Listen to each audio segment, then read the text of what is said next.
Itinapon ng BFF ko na ito daw ay tungkol sa 2028. Wala akong katotohanan na 2028. Sino ang tatayo sa entablado ng INC at sasabihin na pinoproteksyonan ang Marcos at sinusubukang maayos ang Marcos? Hindi yung kandidato si Senator si Senator Marcos sa 2028. Okay? Pangalawa, yun yung kagustuhan ng ibang kampo na ang parehong magbitiw. Yun ho ay tinututulan ko. Wala silang karapatan na sabihin na ang Vice Presidente ay dapat magbitiw. Ano ho ang ginawang kasalanan ng Vice Presidente? Tama yung sinabi ni Atty. Lambino. 125 million versus 1 trillion. 125 million already accounted for by COA. Wala naman hong violation doon sa joint memorandum on confidential fund. Saan ho ba nanggaling yung confidential fund? Hindi ba ho sa Pangulo? Binigyan siya. Bakit siya binigyan? Dahil sa NTF-ELCAC na na-appoint siya at sinabi niya lately na ginamit siyang pag-check doon sa corruption sa DepEd. Kung saan na-discover kung sino nag-supply ng computer. Okay? Anong ginawa niya nung una siyang dumating doon? Yung computer ho, pinakiusapan niya ang AFP para ma-distribute. Kahit may obsolescence na dahil medyo luma, ginawa pa rin niya para makarating dun sa dapat paratingan. So yung ating saligang batas, katulad ng sinabi ni Atty. Lambino, klarado eh. Wala namang vacancy sa Office of the Vice President. Hindi ko maintindihan yan. Magtatawag kayo na pareho bumaba. Nasa Constitution ho, that Congress shall pass a law on succession. Nobody has tried filing that. I don't understand why. That Constitution has been there since 1987. Okay? So, kung gusto nyo, and I'm addressing this to the pink and the yellow, gusto nyo paltan? Hindi ba Constitution ninyo yan? Constitution ng dilaw yan. In total reaction to the Marcos years. Ngayong nagkakaroon ng labuan ngayon, gusto nyo mag-extra constitutional? Kawawa na ho ang bansa natin. Ang ekonomiya ho natin ay bagsak. Hindi ho masaya itong darating na Pasko. Paulit-ulit kong sinasabi, pag pumunta kayo sa malls, wala hong namimili. Wala hong Christmas rush. Abay, tayo malapit na sa katapusan ng November. Hindi ho ba ang behavior ng consumer sa Pilipinas pagdating ng ganitong mga panahon ay talagang kabi-kabila na ang sale, kabi-kabila na ang tiyangge. Wala ho yan. Hinahawakan ni Juan de la Cruz ang pera niya para sigurado na may pera siya sa susunod na quarter o sa susunod na taon. Ganun hong kahirap ang buhay. Kaya hindi ko maintindihan itong mga kaibigan natin sa kabilang kampo na sinasabi na dapat silang dalawa. Hindi ko rin ho maintindihan na kung bakit ang mga kaliwa ay nasa mesa pa na makikipag-bargain. Parang ang panahon na yon ay tapos na. Diba? Respetuhin ho natin yung proseso. At respetuhin natin yung saligang batas na yung mga dilawan ang gumawa. Maganda ba yung saligang batas? Hindi ho. Nakikita natin yung problema. Pero makuha natin pagbabago, napakahirap kong baguhin. Bakit? Kasi parati nila sinasabi, ayaw namin mabago yan. Paano ho tayo uunlad? Kung tayo'y nakaangkla dun sa salita at espiritu ng 1987 Constitution. Sinabi ni Atty. Lambino, napakadali sa ibang bansa na dissolve yung parliament. No? May kultura rin sila na may hiya. Ito sinabi, delikadesa kaya nag-resign. Tapos turns out, hindi pala nag-resign. Di ba? Yun ang hindi ko naintindihan eh. Bakit parati yung binubola ang Pilipino? Bakit tuwi kayo mag-a-address sa Pilipino? Pupulahin nyo. Hindi ba utang ninyo sa Pilipino kaya kayo nandyan sa posisyon nyo? Not unless, katulad na nakita natin, pag nagamit na, bahala na kayo, isa sa tabi. And this administration has been doing that. Nakatulong ka ng eleksyon, bibigyan ka ng LOA. Diba? So, ano yun? Yun ang hindi ko maintindihan at patuloy na nagde-deflect. Parang merong pader na inaalagaan ang Pangulo, kailangan na panahon na mag-national address siya. Kasi ito'y krisis.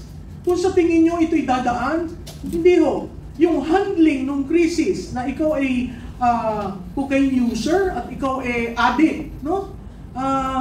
Gugustuhin pa nating nahalal tayo ng isang pangulo na addict? Kaya ho, mabalikan ko yung sinabi ni Dr. Mata, paiba-iba ang desisyon. EDCA, supposedly for disaster, may tumulong ho ba? China, na kaibigan natin, umayaw sa China. Kasama mo, linigawan ninyo para sa unity, in-impeach. Diba? Yung decision niya, paiba-iba. Yun ay signos na, kaya nga sabi ko, gumawa kayo ng listahan. Kung kailan pa bago-bago. At makikita nyo yung epektong sinasabi ni Dr. Mata. Yung decision making is impaired. Imaginein mo yan kung may nuclear device, no? Sa Amerika, ang presidente may dala-dala. Biglang sabihin, sige, pindutin mo. Ay, di nagkaroon ng gera. Yun yung danger doon eh. Hindi brown leather bag, yung sa bag ng Amerika. Oo, yung brown leather, iba yata ang laman, no? So, ako'y nakikiusap. Di ba?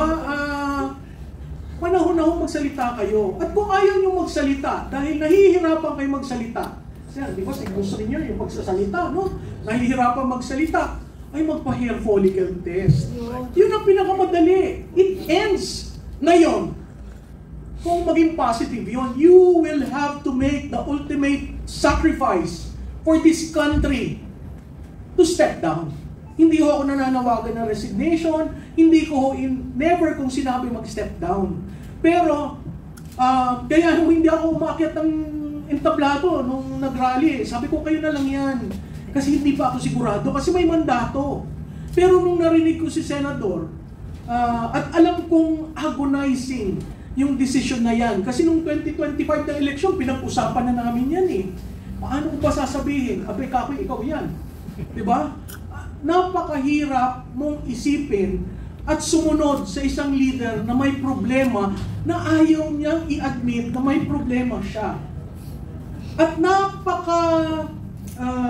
to those who allow him,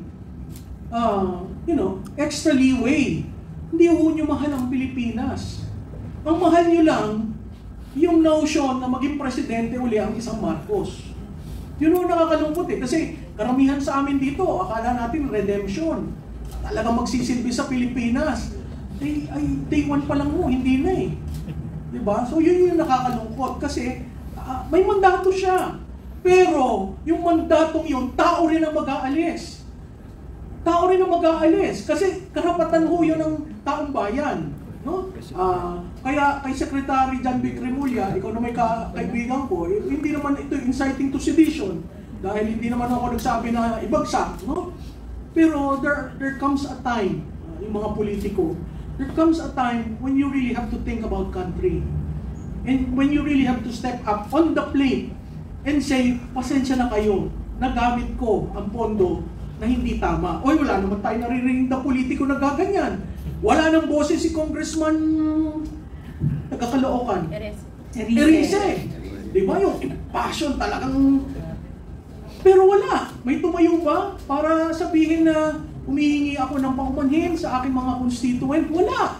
Maganda pa nga yung sinabi ni Atty. Lambino, naghaharakiri, humihingi ng apology sa South Korea, Japan.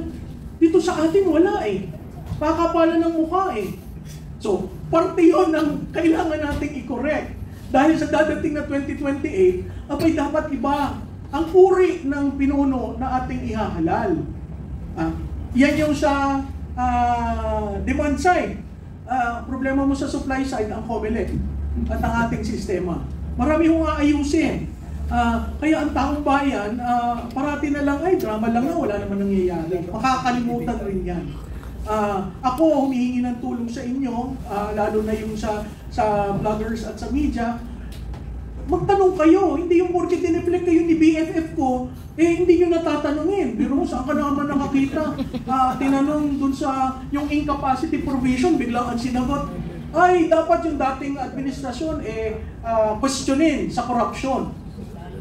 Diba? Paano ka nakatulong dun sa usapan publicly? Nasa saligang batas natin, there are 4 grounds. If there is a vacancy, at saka napakahirap ng incapacity. Kasi dadaan sa Kongreso.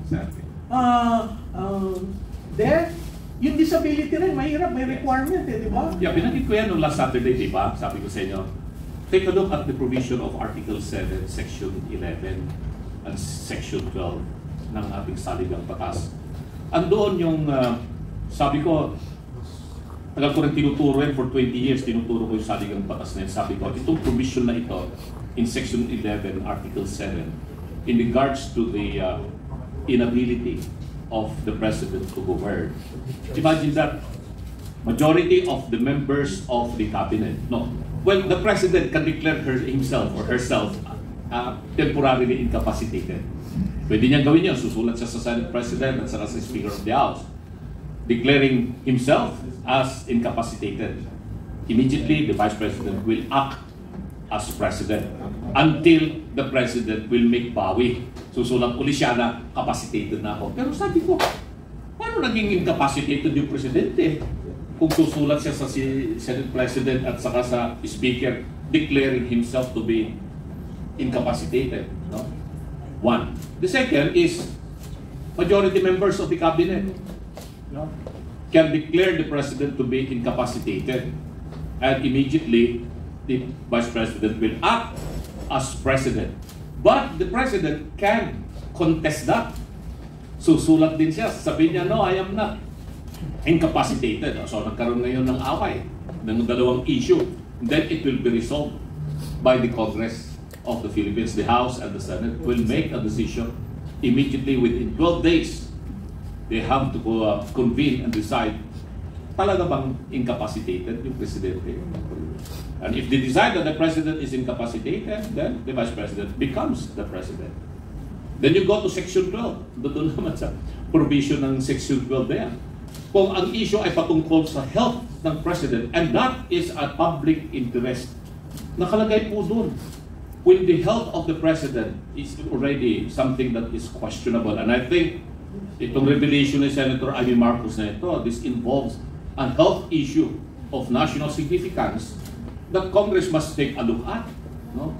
Must take a look at, and take a look of this very, very seriously. Hindi natin sinasabing i-impeach si BBM, but take a look at the provision of the Constitution. Kasi nga, binabanggit na natin dito, he being the Commander-in-Chief of the Armed Forces, he being the Chief Architect of Foreign Policy, ang laki pong damage sa ating bansa. The future of our nation is now endangered. At this point in time, at ito sabi sa akin ng, well, mga Western diplomats ito. Western diplomats. Uusap sila, sabi nila, will the presidents is still able to, you know, recover from this setback after this revelation by Senator Amy Marcos? Tanong nila yan. Alam mo, sumagot yung isa na Western diplomat. I don't think so. You cannot even complete a sentence. Shocking, di ba? Ganun na yung tingin sa atin. Kasi nga naman, napapansin natin pag nagsasalita siya sa media, di ba? Hindi mo mawari. Hindi mo malaman kung ano yung sagot niya sa mga planong sinasabi, di ba? So yun lamang po. Ayan, before tayo sa next question,